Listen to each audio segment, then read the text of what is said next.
ನಮಸ್ಕಾರ. ನಾನು ಸಂತೋಷ್ ಯೋಗ ಟೀಚರ್. ಇವತ್ತಿನ ವಿಡಿಯೋ ಬಹಳ ನೀವು ಇಂಪಾರ್ಟೆಂಟ್ ಇದೆ.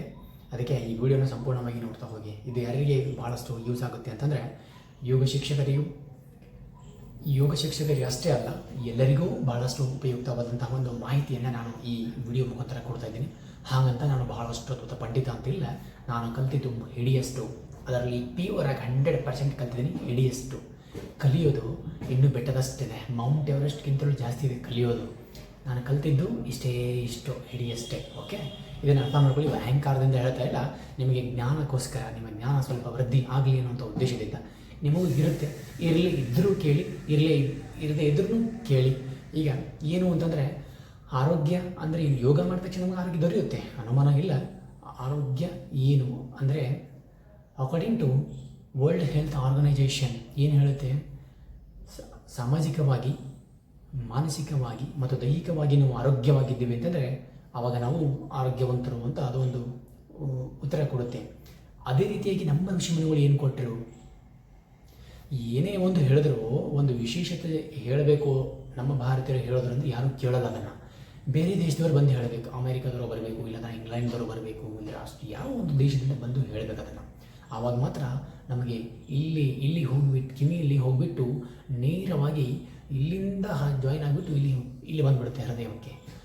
ಅಲ್ಲಿವರೆಗೂ ಬರೋದಿಲ್ಲ. ನಮ್ಮ ದೇಶದಲ್ಲಿ ಯಾರು ಏನು ಹೇಳಿದ್ರು ಕೇಳೋದಿಲ್ಲ. ಆದರೆ ಈ ವಿಡಿಯೋ ನೋಡಿದ ತಕ್ಷಣ ನಿಮಗೆ ಏನೇನೆಲ್ಲ ಗೊತ್ತಾಗುತ್ತೆ ಅಂದರೆ, ಮಾನವನ ಶರೀರ ಹೇಗೆ ನಿರ್ಮಾಣ ಆಗಿದೆ, ಯಾವ ರೀತಿ ಆರೋಗ್ಯ ಪಡ್ಕೋಬೇಕು, ಏನು ಮಾಡಬೇಕು, ಯಾರು ಮಾಡದೇ ಇದ್ದರೆ ನಡೆಯುತ್ತೆ, ಏನು ಮಾಡಿದ್ರೆ ನಡೆಯುತ್ತೆ, ಇವು ಎಲ್ಲವನ್ನು ತಿಳ್ಕೊತೀರ. ಏನು ನಮ್ಮ ಮಹರ್ಷಿಗಳು ಏನು ಹೇಳಿದ್ದಾರೆ ಅಂತಂದರೆ, ಒಂದು ಶ್ಲೋಕವನ್ನು ಕೊಟ್ಟಿದ್ದಾರೆ. ಒಂದೇ ಒಂದು ಶ್ಲೋಕದಲ್ಲಿ ಸಂಪೂರ್ಣವಾಗಿ ಜೀವನವನ್ನೇ ಅದರಲ್ಲಿ ಅವರು ತೋರಿಸಿಬಿಡ್ತಾರೆ. ನೆನ್ಪಿಟ್ಕೊಳ್ಳಿ. ಸಮದೋಷ ಸಮಾಗ್ನಿಶ್ಯ ಸಮಧಾತು ಮಲಕ್ರಿಯ ಪ್ರಸನ್ನ ಆತ್ಮ ಇಂದ್ರಿಯ ಮನಃ ಇತ್ಯಭೇದೀಯತೆ ಅಲ್ವಾ. ಇದನ್ನು ನೀವು ಅರ್ಥ ಮಾಡಿಕೊಂಡ್ರಿ ಅಂತಂದರೆ ಆಯುರ್ವೇದ ಅರ್ಥ ಆಗುತ್ತೆ, ಯೋಗ ಅರ್ಥ ಆಗುತ್ತೆ, ಎಲ್ಲವೂ ಅರ್ಥ ಆಗುತ್ತೆ. ಸಮದೋಷ ಅಂದರೆ ಏನು, ದೋಷಗಳಂದರೆ ಯಾವುವು, ತ್ರಿದೋಷಗಳು: ವಾತ ಪಿತ್ತ ಕಫ. ನಿಮ್ಮ ದೇಹದಲ್ಲಿ ವಾತ ಪಿತ್ತ ಕಫ ಏನಾದರೂ ಇತ್ತು ಅಂದರೆ ನೀವು ಆಸನ ಮಾಡುವುದಕ್ಕೆ, ಪ್ರಾಣಾಯಾಮ ಮಾಡುವುದಕ್ಕೆ ಅರ್ಹರೇ ಅಲ್ಲ. ಅರ್ಥ ಆಯ್ತಾ? ವಾತ ಪಿತ್ತ ಕಫ ಈ 3 ದೋಷಗಳಲ್ಲಿ ಯಾವುದೇ ದೋಷ ಹೆಚ್ಚಾಗಿರ್ಬೋದು, ಕಮ್ಮ ಇರ್ಬೋದು, ಇತ್ತು ಅಂದರೆ ಯೋಗ ಆಸನಗಳು ಮಾಡೋದಕ್ಕೆ ಅರ್ಹರಿಲ್ಲ. ಮಾಡಿದ್ರು ಕೂಡ ಅದರಲ್ಲಿ ಯಾವುದೇ ಬೆನಿಫಿಟ್ ಆಗಲ್ಲ. 10 50 ವರ್ಷ ಮಾಡಿದ್ರು ನಿಮ್ಗೆ ಅದರ ಬೆನಿಫಿಟ್ ಸಿಗಲ್ಲ. ಇದು ನೋಟ್ ಮಾಡ್ಕೊಂಡಿಟ್ಕೊಳ್ಳಿ ದಯವಿಟ್ಟು. ತ್ರಿದೋಷ: ಸಮದೋಷ ಸಮಧಾತು. ಧಾತು ಅಂದ್ರೇನು? ರಸ, ರಕ್ತ, ಮಾಂಸ, ಮೇಧ, ಅಸ್ಥಿ, ಮಜ್ಜ, ಶುಕ್ರ. ಸಪ್ತಧಾತುಗಳಿಂದ ನಿರ್ಮಾಣವಾದಂಥ ಈ ಶರೀರವನ್ನು ನಾವು ಹೆಂಗೆ ಮಾಡಬೇಕು ಅಂದರೆ ಸರಿಯಾದ ರೀತಿಯಿಂದ ಬಿಲ್ಡ್ ಮಾಡ್ಕೋಬೇಕು. ಅದರಲ್ಲಿ ಅತಿ ಹೆಚ್ಚು ಯಾವುದೋ ಒಂದು ಧಾತು ಕಡಿಮೆ ಆಯಿತು, ಯಾವುದೇ ಒಂದು ಧಾತು ಹೆಚ್ಚಾಯಿತು ಅಂದರೂ ಸಮಸ್ಯೆ. ಸಮವಾಗಿರಬೇಕು. ಹೆಂಗೆ, ಕೆಲವೊಬ್ಬರಿಗೆ ಸ್ಪರ್ಮ್ ಕೌಂಟ್ ಕಡಿಮೆ ಆಗುತ್ತೆ, ಅದನ್ನು ಏನು ಹೇಳ್ತಾರೆ, ಅದನ್ನು ಶುಕ್ರಧಾತು ಅಂತ ಕರೀತಾರೆ. ಇತ್ತೀಚಿನ ದಿನಗಳಲ್ಲಿ ಮೇಧಧಾತು ಜಾಸ್ತಿ ಆಗ್ತಾ ಇದೆ. ಮೇಧಧಾತು ಅಂದರೆ ಏನು? ಸ್ಥೂಲಕಾಯಕ್ಕೆ ಬಹಳ ಕಾರಣಕರ್ತೆ ಆದಂಥದ್ದು, ಕಾರಣಕರ ಅಲ್ವಾ. ರಸ ಅಂದರೆ ಏನು? ಪ್ಲಾಸ್ಮಾ. ಅತಿ ಹೆಚ್ಚಾಯಿತು ಅಂದರೆ ಸಮಸ್ಯೆ. ಬ್ಲಡ್ ಅತಿ ಹೆಚ್ಚಾದರೂ ಸಮಸ್ಯೆ, ಕಡಿಮೆ ಆದ್ರೂ ಸಮಸ್ಯೆ ಅಲ್ವಾ.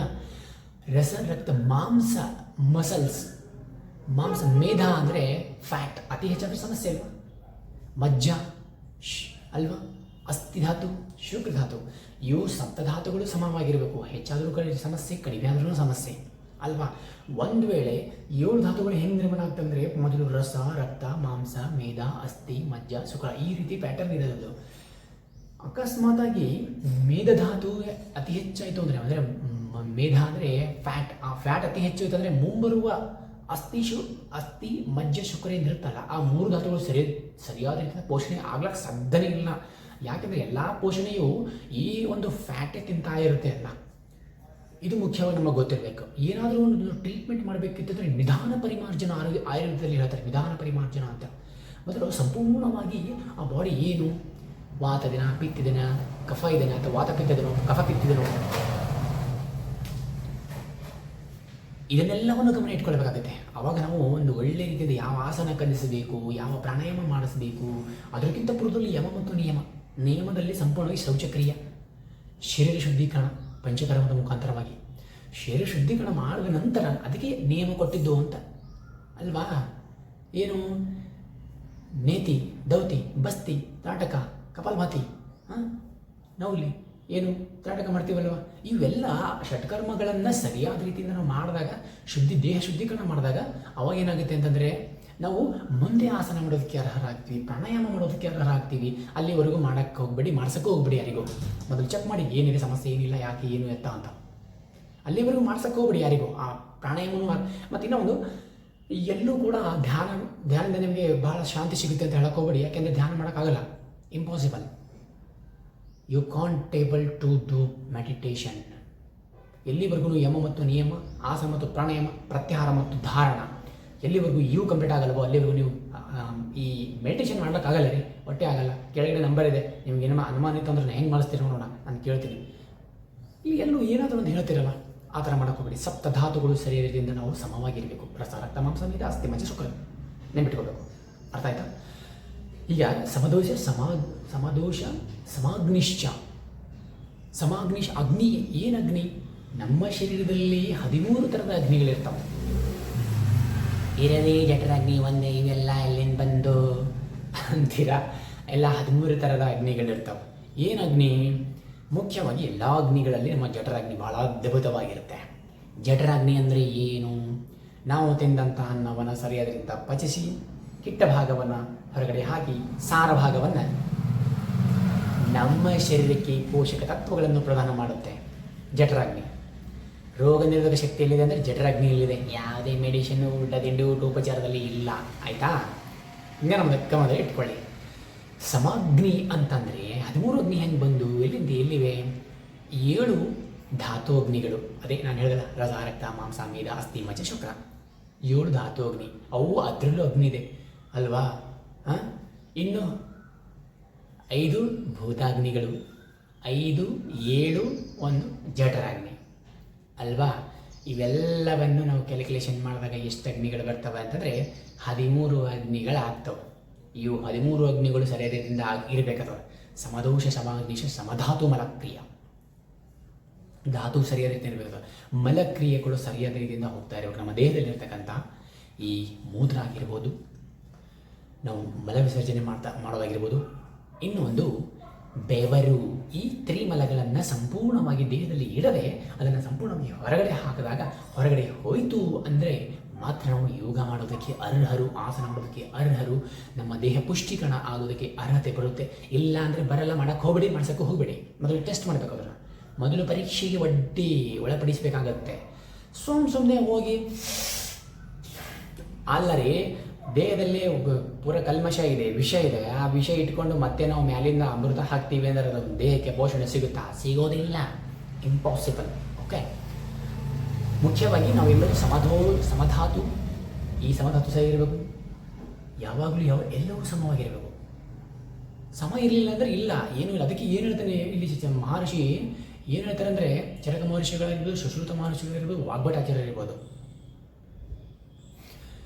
ಈ ಸಮದೋಷ ಸಮಾಗ್ನಿಶ ಸಮಧಾತು ಮಲಕ್ರಿಯ, ಮಲ ಕೂಡ ಪ್ರಸನ್ನ ಆತ್ಮ, ಇಂದ್ರಿಯ, ಮನಃ ಪ್ರಸನ್ನತೆಯಿಂದ ಇರಬೇಕು. ಇಂದ್ರಿಯಗಳು ಎಷ್ಟು ಇಂದ್ರಿಯಗಳಿದ್ದಾವೆ? 5 ಇಲ್ಲ 10 ಇಂದ್ರಿಯಗಳು, ದಶೇಂದ್ರಿಯಗಳು ಅಲ್ವಾ? ಈ ಪಂಚೇಂದ್ರಿಯಗಳ ಮೇಲೆ ಸಂಪೂರ್ಣವಾಗಿ ನಾವು ಹತೋಟಿಯನ್ನು ಪಡೆದುಕೊಂಡು ಇನ್ನೊಂದು ಕರ್ಮೇಂದ್ರಿಯಗಳ ಮೇಲೆ ಸಂಪೂರ್ಣವಾಗಿ ನಾವು ಇರುವ ಅವು ಸಮವಾಗಿರಬೇಕು. ಹೆಂಗೆ ಅಂದರೆ ಕಣ್ಣೆಲ್ಲ ಕಡೆ ನೋಡ್ತಾ ಇರುತ್ತೆ ಅಲ್ವಾ? ಕಣ್ಣು ನೋಡಿದ ತಕ್ಷಣ ಇಲ್ಲಿಂದ ಇಲ್ಲಿಗೆ ಹೋಗ್ತು ಅಂದರೆ ನಮ್ಗೆ ಅದು ಬೇಕು, ಕಾಮ, ಕ್ರೋಧ, ಲೋಭ, ಮೋಹ, ಮದ, ಮತ್ಸರಗಳು ಇವೆಲ್ಲವೂ ಬರ್ತಾ ಇರ್ತಾವೆ. ಯಾವಾಗ ನಾವು ಇಂದ್ರಿಯಗಳ ಮೇಲೆ ಹತೋಟಿ ಇರಲಿಲ್ಲ ಅಂದರೆ ಕಂಟ್ರೋಲ್ ಮಾಡೋಕ್ಕೆ ಹೋಗಬೇಡಿ. ಇಂದ್ರಿಯಗಳ ಮೇಲೆ ಕಂಟ್ರೋಲ್ ಮಾಡೋದು ಕಷ್ಟ, ಮಾಡೋದು ಬೇಡ. ಅರ್ಥ ಮಾಡಿಕೊಳ್ಳಿ ಏನಾಗುತ್ತೆ ಅಂತ ಅಲ್ವಾ? ಯಾವುದೇ ಧಾತು ಸಂಪೂರ್ಣವಾಗಿ ನಶಿಸ್ತು ಅಂದರೆ ಭಾಳ ನಶಿಸ್ತಾ ಹೋಗ್ತು ಅಂತಂದರೆ ಅದರ ಸಮಸ್ಯೆ ಆಗ್ತದೆ ಅಲ್ವಾ? ಸಮಸ್ಯೆ ಆಗೋದು ಖಂಡಿತ. ಸಪ್ತಧಾತುಗಳಲ್ಲಿ ಯಾವುದೇ ಒಂದು ಕಡಿಮೆ ಆದರೂ ಸಮಸ್ಯೆ. ಕೆಲವೊಬ್ಬರು ನೋಡಿ ಪಾಳೆ ಶರೀರಿಕಾಯ ನೋಡಿದ್ರೆ ಗಾಳಿ ಬಂದರೆ ಹಾರ್ಕೊಂಡು ಹೋಗೋ ಹಾಗಿರ್ತಾರೆ. ಅವ್ರ ಹತ್ರ ಮಾಂಸಧಾತು ಮೇಧಧಾತು ಇರೋದಿಲ್ಲ, ಅದಕ್ಕೆ ಆ ಥರ ಕಾಣಿಸ್ತಿರ್ತಾರೆ ಅವರು. ಅರ್ಥ ಆಯ್ತಾ? ಪ್ರಸನ್ನ ಆತ್ಮ ಇಂದ್ರಿಯ ಮನಃ, ಪ್ರಸನ್ನ ಆತ್ಮ ಇಂದ್ರಿಯ ಮನಃ ಅಂತ ಇಲ್ಲಿ ಇಂದ್ರಿಯಗಳನ್ನು ಗೊತ್ತಾಯ್ತಾ? ಕರ್ಮೇಂದ್ರಿಯಗಳು ಕೈ ಕಾಲು ಬಾಯಿ ಆಗಿರ್ಬೋದು, ನಮ್ಮದು ಕೈ ಕಾಲಾಗಿದ್ದು ಮತ್ತು ಇನ್ನೊಂದೇನು ಗುದ ದ್ವಾರ ಆಗಿರ್ಬೋದು ಅಲ್ಲಿ ಇರುತ್ತೆ. ಇಲ್ಲ ಅಂದರೆ ಸಮಸ್ಯೆ ಆಗ್ತಾ ಹೋಗುತ್ತೆ. ಇದು ಗಮನದಲ್ಲಿ ಇಟ್ಕೊಳ್ಳುವಂಥ ಪ್ರಯತ್ನ ಮಾಡಬೇಕು. ಕರ್ಮೇಂದ್ರಿಯ ಬಹಳಷ್ಟು ಇಂಪಾರ್ಟೆಂಟ್ ಆಗಿರುತ್ತೆ. ಯಾವಾಗಲೂ ಇವು ಬಹಳ ಇಂಪಾರ್ಟೆಂಟ್, ಭಾಳ ಮುಖ್ಯವಾಗಿರುತ್ತೆ ವಿಷಯ. ನೇರವಾಗಿ ನಾವು ಆಸನ ಮಾಡಿಸ್ತೀವಿ, ಸಾಧ್ಯಲ್ಲ ಮಾಡ್ಸಕ್ಕೆ ಹೋಗಬೇಡಿ. ಯಾವುದೇ ಕಾರಣಕ್ಕಾಗಿ ನೀವು ಮೊದಲು ಅರ್ಥ ಮಾಡ್ಕೊಳ್ಳಿ ಏನಿದೆ ಅಂತ. ಶರೀರ ಏನು ಮೊದಲು ಅರ್ಥ ಮಾಡ್ಕೋಬೇಕು. ವಾತ ಜಪಿತ್ತ ಜಕಪಸ ಏನು? ಈಗ ನೋಡಿ, ವಾತ ಬಾಡಿ ಪಿತ್ತ ಬಾಡಿ ಕಫ ನಮ್ಮಲ್ಲಿರುತ್ತೆ. ನಾಭಿ ಕೆಳಗಡೆ ವಾತದ ಪ್ರಕೋಪ ಆಗಿರುತ್ತೆ ಅಲ್ವಾ? ವಾತ ಪ್ರಕೋಪ, ನಾನು ತ್ರಿದೋಷದಲ್ಲಿ ಹೇಳಿದ್ರೆ ವಾತ ಪ್ರಕೋಪ ಇರುತ್ತೆ. ಮತ್ತು ಹೊಕ್ಕಳಿಂದ ಇಲ್ಲಿವರೆಗೂ ಎದೆಯವರೆಗೂ ಏನಿರುತ್ತೆ ಅಂದರೆ ಪಿತ್ತ ಇರುತ್ತೆ, ಮತ್ತು ಎದೆಯಿಂದ ಮೇಲೆ ಕಫದ ಪ್ರಮಾಣ ಇರುತ್ತೆ. ಇದು ಗಮನದಲ್ಲಿ ಇಟ್ಕೊಳ್ಬೇಕು ನೀವು. ಶರೀರ ಪಾಠ ಕೂಡ ನಿಮ್ಗೆ ಗೊತ್ತಿರಬೇಕು. ಯಾಕಂದರೆ ಎಲ್ಲ ಸಮವಾಗಿರ್ಬೇಕಲ್ವ. ಪ್ರಸನ್ನವಾಗಿರ್ತಕ್ಕಂಥ ಮನ ಇರಬೇಕು. ಆತ್ಮ ಹೆಂಗಿರಬೇಕು? ಪ್ರಸನ್ನಾತ್ಮ ಇಂದ್ರಿಯ ಮನಃ. ಯಾವಾಗಲೂ ನಮ್ಮ ಆತ್ಮ ಯಾವಾಗಲೂ ಪ್ರಸನ್ನತೆಯಿಂದ ಕೊಡಬೇಕು. ಇಂದ್ರಿಯಗಳು ಸಂಪೂರ್ಣವಾಗಿ ಹತೋಟಿಯಲ್ಲಿ ತರುವಂಥ ಪ್ರಯತ್ನ ಮಾಡಬೇಕು. ದಶೇಂದ್ರಿಯಗಳು ಅಂತ ಹೇಳಬೇಕು. ಅದನ್ನು ನಾವು 5 ಕರ್ಮೇಂದ್ರಿಯಗಳು ಮತ್ತು 5 ಪಂಚೇಂದ್ರಿಯಗಳು ಅಂತ ನಾವು ಹೇಳಬೇಕು. ಗಮನದಲ್ಲಿ ಇಟ್ಕೊಳ್ಳುವಂಥ ಪ್ರಯತ್ನ ಮಾಡಿ. ಪ್ರಸನ್ನ ಆತ್ಮ ಇಂದ್ರಿಯ ಮೇಲೆ ಕಪೋಟಿ ಬಂತಲ್ಲವ. ಮನಸ್ಸು ಈ 3 ರೀತಿಯಾದ ಇರ್ತಕ್ಕಂಥ ಮನಸ್ಸನ್ನು ನಾವು ಸಾತ್ವಿಕತೆ ತೊಗೊಂಡ್ಬರ್ಬೇಕಾಗತ್ತೆ. ಇಲ್ಲ ನಿಮ್ಮದು ರಾಜಸಿಕ ಮನ ಇದೆ, ನಾನು ಆಸನ ಮಾಡ್ತೀನಿ, ರಾಜಸಿಕ ಮನ ಇದೆ, ನಾನು ಪ್ರಾಣಾಯಾಮ ಮಾಡ್ತೀನಿ ಅಂದರೆ ಏನು ಅದರಿಂದ ಯಾವುದೇ ಬೆನಿಫಿಟ್ ಆಗೋದಿಲ್ಲ. ಅದಕ್ಕೆ ಮನಸ್ಸು ಕೂಡ ನಾವು ಮನಸ್ಸು, ಸಾತ್ವಿಕ ಮನಸ್ಸು, ರಾಜಸಿಕ ಮನಸ್ಸು, ತಾಮಸಿಕ ಮನಸ್ಸುಗಳೆಂಬ ಈ ಮನಸ್ಸನ್ನು ಸಂಪೂರ್ಣವಾಗಿ ಎಲ್ಲ ಡಮಿನೇಟ್ ಆಗಿರುತ್ತೆ. ಕೆಲವರಿಗೆ ಕಂಟ್ರೋಲ್ ಕಂಟ್ರೋಲ್ ಅಂಬೋದು ಬಳಸಲೇಬಾರ್ದು. ನಾವು ಅರ್ಥ ಮಾಡ್ಕೊಳ್ಬೇಕು ಏನಾಗುತ್ತೆ ಅಂತೇಳಿ. ಫ್ಯೂಚರ್ ಇವತ್ತು ನಾವು ತಪ್ಪು ಮಾಡಿದೆ ಅಂದರೆ ನಾಳೆ ಏನಾಗುತ್ತೆ ಅಂತ ಅಲ್ವಾ? ತಪ್ಪು ಮಾಡಿದ್ರೆ ಏನಾಗುತ್ತೆ ಅನ್ನೋದು ಗೊತ್ತಾಗಿರ್ಬೇಕು ನಮಗೆ. ಇಲ್ಲ ಅಂದರೆ ದೊಡ್ಡ ಸಮಸ್ಯೆಗಳಾಗ್ತಾ ಹೋಗ್ತಾವೆ.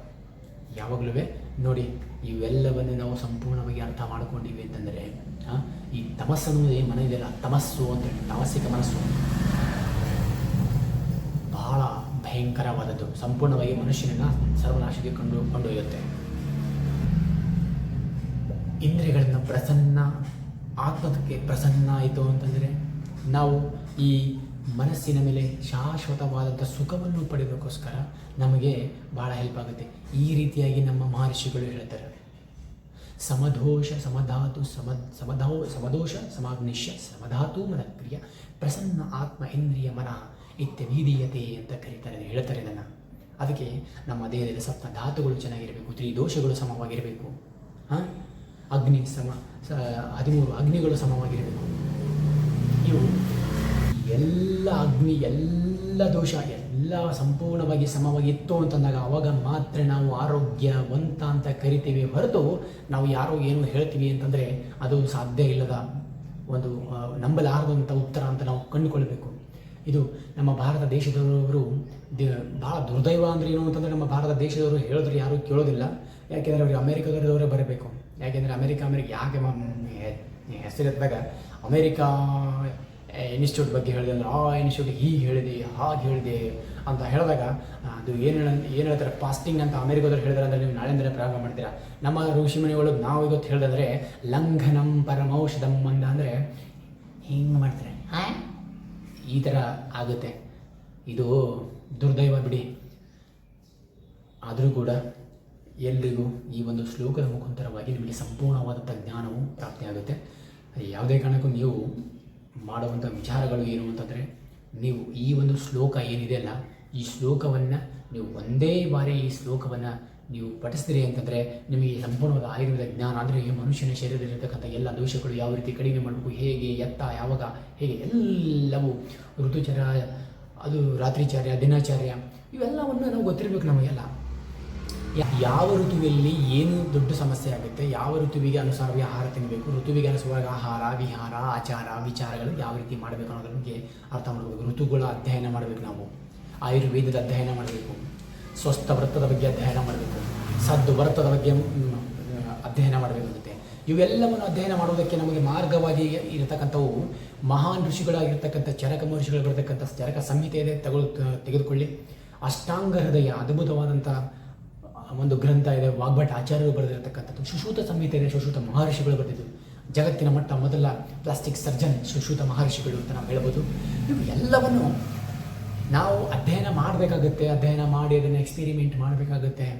ಎಲ್ಲ ವ್ಯವಸ್ಥಿತವಾಗಿ ವೈಜ್ಞಾನಿಕ ತಳಹದಿಯ ಮೇಲೆ ಅದು ನಿಂತಿರತಕ್ಕಂಥ ಈ ಗ್ರಂಥಗಳನ್ನು ಮತ್ತು ಉಷ್ಣವೀರ್ಯದ್ದು ಶೀತವೀರ್ಯದ್ದು ಅಂತ ಹೇಳಿದೆವು. ನೀವು ಶೀತ ಅಂತಂದರೆ ಆ ಗುಣ, ಆಹಾರದ ಗುಣ, ತಿಂದ ನಂತರ ಏನಾಗುತ್ತೆ ದೇಹಕ್ಕೆ ಹೋಗಿ ಗರಂ ಆಗುತ್ತೆ. ಅದು ಉದಾಹರಣೆಗೆ ಮೊಸರು ಅನ್ನೋದು ಬಹಳ ಹೀಟಾಗಿರುತ್ತೆ, ನೋಡೋಕ್ಕೆ ತಂಪಾಗಿರುತ್ತೆ. ದೇಹ ಸೇರ್ತು ಅಂದರೆ ಅದು ಗರಂ, ಅಂದರೆ ಶರೀರಕ್ಕೆ ಉಷ್ಣವನ್ನೇ ಕೊಡುತ್ತೆ ಮೊಸರು. ಇದಕ್ಕೆ ಗಮನ ಇಟ್ಕೋಬೇಕು. ಇನ್ನೂ ಒಂದು ಜೇನು ದೇಹಕ್ಕೆ ಸೇರ್ತು ಅಂದರೆ ತಂಪು ಕೊಡುತ್ತೆ. ಅದು ಭಾಳ ಉಷ್ಣ ಅಲ್ಲ ಜೇನು, ಅದು ಹನಿ, ಅಂಗ್ರೇಜಿ ಒಳಗಿರಬೇಕಾದ ಆ ಹನಿ ಉಷ್ಣವೀರ್ಯದಲ್ಲ, ಅತಿ ತಪ್ಪು ಶೀತವೀರ್ಯದ್ದು ಅಂಥದ್ದು. ಅದರ ಗುಣ ಶೀತವೀರ್ಯದ್ದು, ಲಘುವಾಗಿರುತ್ತೆ, ಕರಗೋದಲ್ಲಿ ಬಹಳಷ್ಟು ಈಸಿಯಾಗಿ ಕರಗೋಗ್ಬಿಡುತ್ತೆ ಶರೀರದಲ್ಲಿ ಹೋಯ್ತು, ಹೊಟ್ಟೆಯಲ್ಲಿ ಹೋಯ್ತು ಅಂದರೆ.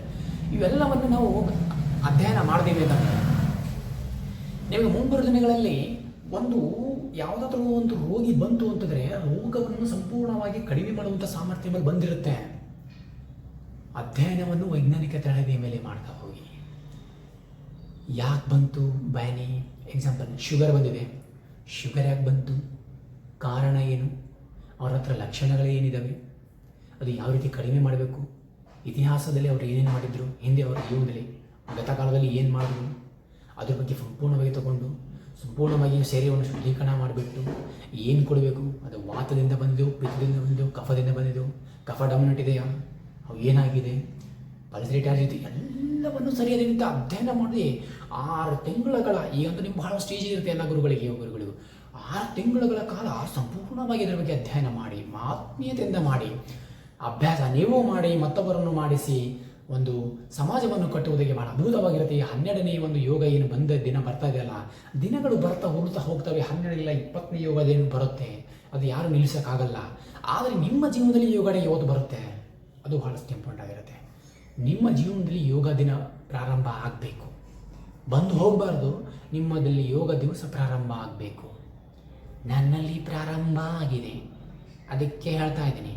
ನಾನು ಪ್ರಾರಂಭ ಮಾಡಿದ್ದೀನಿ ಅಂದರೆ ಮಾತ್ರ ಹೇಳುವುದಕ್ಕೆ ನಾನು ಅರ್ಹ, ಇಲ್ಲ ಅಂದರೆ ಇಲ್ಲ ಅಲ್ವಾ? ಅದಕ್ಕೆ ಹೇಳ್ತಿದ್ದೀನಿ. ಉದ್ದೇಶ ಇಷ್ಟೇ, ಎಲ್ಲರಿಗೂ ಜ್ಞಾನ ಮೂರ್ತು ಅಂತಂದರೆ ಅಜ್ಞಾನದ ಅಂಧಕಾರ ಅಳಿದು ಈ ರೋಗ ಎಂಬ ರುಜಿನಗಳನ್ನು ಎಲ್ಲವನ್ನು ಸರ್ವನಾಶ ಮಾಡಿ ಒಂದು ಸ್ವಸ್ಥವಾದಂತಹ ಒಂದು ಸಮಾಜವನ್ನು ನಿರ್ಮಾಣ ಮಾಡಿದೆ ಅಂದರೆ ಚಿಟಿಕೆ ಹೊಡೆದಲ್ಲಿ ಬಡತನ ನಿರ್ಮೂಲನೆ ಆಗುತ್ತೆ. ಯೋಗದಿಂದ ಬಡತನ ನಿರ್ಮೂಲನೆ ಆಗೋದರಲ್ಲಿ ಯಾವುದೇ ಅನುಮಾನನೇ ಇಲ್ಲ ಅಂತ ಹೇಳ್ತಾ, ಎಲ್ಲರೂ ಆರೋಗ್ಯವಾಗಿರಿ. ಏನಾದರೂ ಪ್ರಶ್ನೆಗಳಿದ್ರೆ ಖಂಡಿತವಾಗಿ ಕೆಳಗಡೆ ಕಮೆಂಟ್ಸ್ ಬಾಕ್ಸ್ನಲ್ಲಿ ಹಾಕಿ. ನನ್ನ ಕಾಂಟ್ಯಾಕ್ಟ್ ನಂಬರ್ ಕೂಡ ಇದೆ. ಆನ್ಲೈನ್ ಆಫ್ಲೈನ್ ಮುಖಾಂತರ ಜಾಯ್ನ್ ಆಗಬೇಕಿತ್ತು ಅಂದರೆ intermediate, mediate level, basic level according to disease level ಆಸನ ಕಲಿಬೇಕು ಅಂದರೆ ಅಡ್ವಾನ್ಸ್ ಲೆವೆಲ್ ಕೂಡ ನೀವು ಕಲಿಬೇಕು ಇತ್ತು ಅಂತಂದರೆ ಆಫ್ಟರ್ 60 ಇದ್ದರೂ ಕೂಡ ನಾವು ಕಲಿಸ್ತೀವಿ, ಯಾವುದೇ ಅನುಮಾನ ಇಲ್ಲ. ಜಾಯ್ನ್ ಆಗೋದಕ್ಕೆ ನಮ್ಮನ್ನು ಕಾಂಟ್ಯಾಕ್ಟ್ ಮಾಡಿ, ನಿಮ್ಮ ಪ್ರಶ್ನೆಗಳನ್ನು ತಿಳಿಸಿ, ನಾವು ಖಂಡಿತವಾಗಿ ಉತ್ತರ ಕೊಡ್ತೀವಿ ಅಂತ ಹೇಳ್ತಾ ಎಲ್ಲರಿಗೂ ನಮಸ್ಕಾರ.